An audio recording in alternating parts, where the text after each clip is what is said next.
Hey y'all, we're back out here in the heat, and I just it's something on my mind I want to talk to y'all about and make a video on today. And I've been terrible busy, as some of you that know me and most of you that follow my videos know that I pastor a church, and I have a job, a full-time job as well, and I have a family and home and youngins, and we're right here on where we're fitting to be back in the river swamp stalking pigs, and I'm leaving September 2nd going to Colorado. So I've been really busy, and my priority is just not, my priority is not making YouTube videos. I do this, because it's fun to me and I enjoy it, not because I get any kind of benefit from it. But I do love making these videos because I love talking to y'all and hearing from y'all. And I feel like I got a lot of brothers, that love to hunt like I do. And it's like when I was growing up, you walked into the convenience store there close to where you hunted, and you walked in there, and years ago there was pictures all over the wall of deer and kids that had caught big bass and stuff like that. And that's kind of the way I view YouTube. I get to share all my experiences, and y'all get to share y'all's through the comments to me, and I just feel like it's the way, instinctive archery and or traditional archery, and that's what we're going to talk about here in just a minute. It just feels like that's the way it should be. It's more of a brotherhood, and we get along and love each other, and get to share our experiences in the woods, because all of our experiences are different. But I got some things I want to go over with y'all right quick. And but what we're going to talk about in this video is instinctive archery dying. But I got one other thing, and we're going to take some shots on the target here. But I got this right here I want to show y'all. And this is some of the hats that I've had made. And I'm going to be giving this one away through this video. And if you want to win this hat, you get in the comments, and I will look through the comments. But there's something you got to do in the comment to get this hat. You got to tell me a short version. You can't take up the whole comment section, but a short version of the most memorable bow hunt you've ever been on. And if you've never been on a bow hunt, just the most memorable hunt will do. But I want you to tell me the most memorable bow hunt that you've ever been on, that you've ever had. And I'm going to go through there, and the story that I personally like the best, that resonates the most with me, I'm going to send you this hat. And I've got a bunch of these to give away. So throughout the next couple of months, I'm going to be giving a hat away through some of these videos. But you get on there and comment on the most memorable hunt that you've had on this video, and I will notify you in the comments that you are the winner of the hat. If I don't notify you and you don't hear nothing from me, and I don't say you and your name on there that you've won this hat, don't bother emailing me. You send me an email when I tell you you've won this hat, and I'll get it to you. But I got a few of these to give away, and I want to give them away. And also I've got some other things that I want to try to give away, but I want to go ahead and give one of these hats away. And I eventually want to set up some kind of way that y'all can just purchase these hats if you want to. And I really love these hats. As y'all see, I wear the older one. This is and I'm trying to get both made. If y'all can see this one has the white crosses on it, and it is it's got the full back, and this is a netted. But I like both. But if y'all get on there in the comments and let me know what your most memorable bow hunt was, and I will go through there and read all those comments, because I'm gonna tell you, I'm just using y'all. I love the comment section. I like to hear y'all stories and your successes, your failures. I love to hear all that.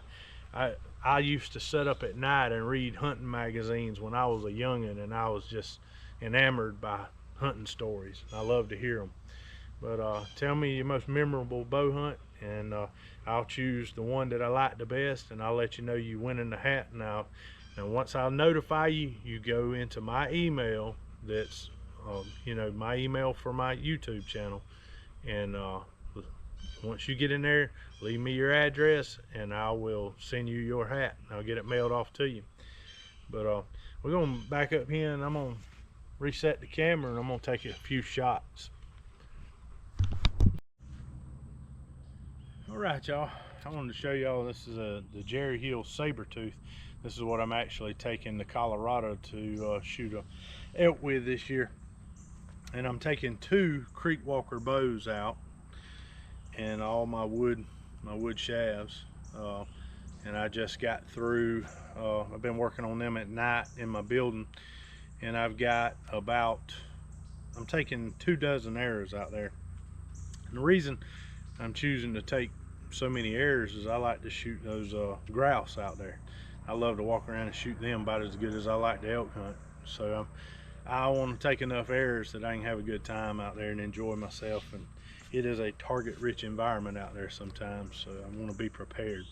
But I'm gonna turn around here and see if we can take a shot. I've been practicing for the past 2 weeks of nothing but out of my climbers and out of my saddle, and got my shooting absolutely spot on from a tree. And I mean, any circumstance and situation, I'm hitting dead on inside about 12 to 13 steps. And I come out here this morning and said, well, I'm gonna just shoot off the ground a little bit. I'm telling you, when you shoot truly instinctive, it sure changes. So Mr. Ed made a video about that the other day, Mr. Ed Sandifer on his channel, and he done, man, he has a way with words that us young folks just can't make words come out of our mouth like that with the amount of knowledge that he has. And but he was talking about shooting from heights, and he reminded me of something that I was told and taught a long time ago about how to shoot from heights. If you don't have a stand at your house or nobody to fetch your arrows back and forth while you're in the tree, you can get on the tailgate of your truck just up, you know, 5 or 6 foot or less, and pick out a tiny spot on the ground inside about 3 to 5 yards, and the tiniest speck on the ground. And what it does, it puts you in that shooting position perfectly, just like you're in a tree stand. And if you'll shoot at that, it will build that same form and shooting position, and get your body able to get into that crouch down, bending at the waist, and really get you to make good shots. But I've been shooting excellent from a climber about 15-16 foot up, and my saddle. Finally figured that out. The saddle, it's strange because you're kind of shooting from a leaned back position instead of leaning over. You can't really bend over and put everything, so you have to learn to kind of shoot from a kind of a reared back position, and that's pretty different. But I've gotten really good at that, and it just goes back to what Mr. Ed and Robert Carter and all of us talk about all the time, is you've got to learn to shoot and practice how you hunt. And if you'll practice how you hunt and how you're going to be taking shots at animals, if you're truly instinctive, you're gonna get there. It'll help you a lot. I'm gonna make a shot on this target right here off the ground. Y'all bear with me because I ain't been shooting off the ground hardly any at all. And I'm just gonna, I want to make sure I'm shooting low in the vitals and hitting anchor. So here we go. That is perfect, absolutely perfect shot. And like I say, I'm gonna do a lot of shooting as I get to Colorado and get out there.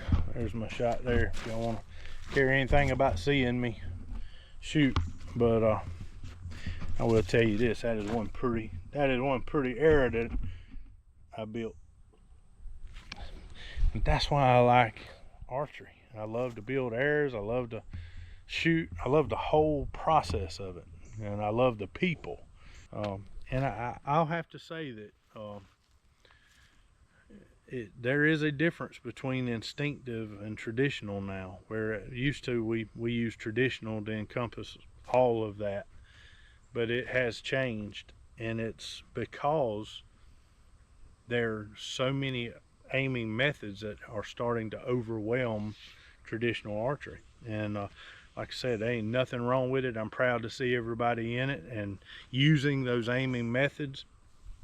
But like I said, we don't need to bash instinctive archery because we have to practice harder to be better and good enough to take animals. And we choose to do things the harder way because it's what is more fulfilling to us than to shoot at an animal and be spot on at 25, 30 yards. I'm not interested in that. That's not, to me, that's not why I do instinctive or traditional archery, whatever you want to call it at this point. But everybody needs to figure out their own way and their own path and what makes them stay in archery. And for me, it was getting away from shooting deer out there at further distances. I wanted to start shooting deer up close. Like I say, y'all see I just took a practice shot and I wasn't 14, 15 yards. I mean, I took a close shot. Why? Because that's what I'm gonna legitimately shoot at animals. I'm not gonna be out there shooting at 30, 35 yards at a deer. With as slow as my bow is, and I just ordered some woody weights to get the arrow weight even higher and the FOC even steeper, I'm gonna be shooting a 755 grain arrow. Ain't no deer gonna hang around for an arrow that's moving that slow out of a 52 to 60 pound longbow, whichever one I'm shooting at the time. The deer's got a choice. He's gonna react to that before that arrow gets there. So I want my deer close, and I want things harder. And here in South Georgia where we hunt, the hardest way you can do it is by getting that animal close. Let him get close. Listen to him when he swallows, you know, and watch him feed, and get to sit there and experience the closeness of being able to know that you've tricked that animal, that you fooled him so well that you're sitting right above him and you can hear him breathe. You can see his nostrils open and closing. That's what does it for me. Putting the point on something and shooting at an animal way out there 20, 25 yards, just, I can do that. I know I can do it. I've done it. And the reason I left that style to go instinctive and shoot instinctive is because it's harder and it's more fulfilling to me. And I hope that at some point every one of y'all experience the fullness of instinctive archery through traditional archery, through an aiming method, however you choose to do it. But I just wanted to get out here and say there's no reason for people to get out here and start making these videos and shorts bashing or belittling people that aim or people that don't aim or however. That's not what we are about in this community, in traditional archery and instinctive archery, and as a whole.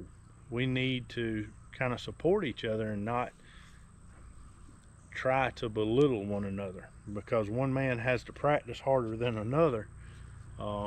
That's not something to brag about. And I'm gonna tell you, I don't shoot animals to be YouTube famous, and I don't shoot animals to be on Facebook. Matter of fact, I've never been on Facebook unless somebody's put a picture of me on Facebook I don't know about. But I just want to get out there and make this video. Y'all get on there and leave me a comment and and if you don't put a comment on there about your